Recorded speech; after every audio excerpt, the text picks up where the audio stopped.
Hey guys, cake തിന്നാനായിട്ട് പെട്ടെന്ന് ഭയങ്കര ആഗ്രഹം. ഭയങ്കരം എന്ന് പറഞ്ഞാൽ ഭയങ്കര ആഗ്രഹം തോന്നി. എനിക്കിപ്പോൾ കേക്ക് കിട്ടിയേ തീരും, അങ്ങനൊരു ആഗ്രഹം. ആദ്യമായിട്ടാണ് ഇങ്ങനെ ഇത്ര അധികം തീക്ഷ്ണമായൊരു ആഗ്രഹമായിട്ട് വരുന്നത്. പിന്നെ ഒന്നും നോക്കിയില്ല, നേരെ ഞങ്ങൾ ലുലുവിലോട്ട് പോയി. അവിടെ എത്തിയപ്പോൾ ജസ്റ്റ് ഒന്ന് കൺഫ്യൂസ്ഡ് ആയി. കുറേ സ്വീറ്റ് ഐറ്റംസ് അവിടെ ഇരിക്കുന്നുണ്ട്. പക്ഷെ ഞാൻ കേക്ക് തന്നെയാണ് വീട്ടിൽ നിന്ന് പറഞ്ഞിട്ട് വന്നത്. അപ്പോൾ ഇവിടെ എത്തിയിട്ട് വേറെ എന്തെങ്കിലും വാങ്ങിയാൽ പാച്ചുവിൻ്റെ നല്ല ഇടി കിട്ടും. അപ്പോൾ അതുകൊണ്ട് ഞാൻ എന്ത് ചെയ്തു, കേക്ക് തന്നെ വാങ്ങാമെന്ന് വിചാരിച്ചു. അങ്ങനെ നമ്മൾ ആ കുഞ്ഞ് പീസ് ഒരു പീസ് കേക്കാണ് വാങ്ങിയിട്ടുള്ളൂ കേട്ടോ. അപ്പോൾ അച്ഛനും അധികം സ്വീറ്റ്സ് അങ്ങനെ അധികം കഴിക്കില്ല. അപ്പോൾ അതുകൊണ്ട് എനിക്ക് വേണ്ടി മാത്രമാണ് വാങ്ങിയത്. അങ്ങനെ നമ്മൾ സൺഡേ കാരണം ഭയങ്കര തിരക്കുണ്ടാവുന്ന പ്രതീക്ഷ വന്ന അത്ര അധികം ഭയങ്കര തിരക്കൊന്നും ഉണ്ടായിരുന്നില്ല. നമുക്ക് മാനേജ് ചെയ്യാവുന്ന അത്ര തിരക്കേ ഉണ്ടായിരുന്നുള്ളൂ. എന്നിട്ട് നമ്മൾ ഏറ്റവും ടോപ്പിലാണ് നമ്മുടെ ഫുഡ് കോർട്ട് ഉള്ളത്. അവിടെ പോയിട്ട് നമ്മൾ ഫുഡ് കഴിക്കാൻ വിചാരിച്ചു. ഫുഡല്ല, നമ്മുടെ കേക്ക്.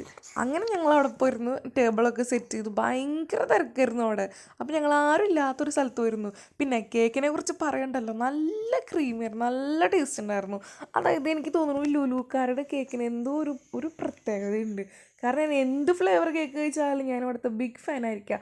അപ്പോൾ ഇവിടെ നിന്ന് കേക്ക് കഴിച്ചിട്ടുള്ളവർ ജസ്റ്റ് ഒന്ന് കമൻറ്റ് ചെയ്യൂ.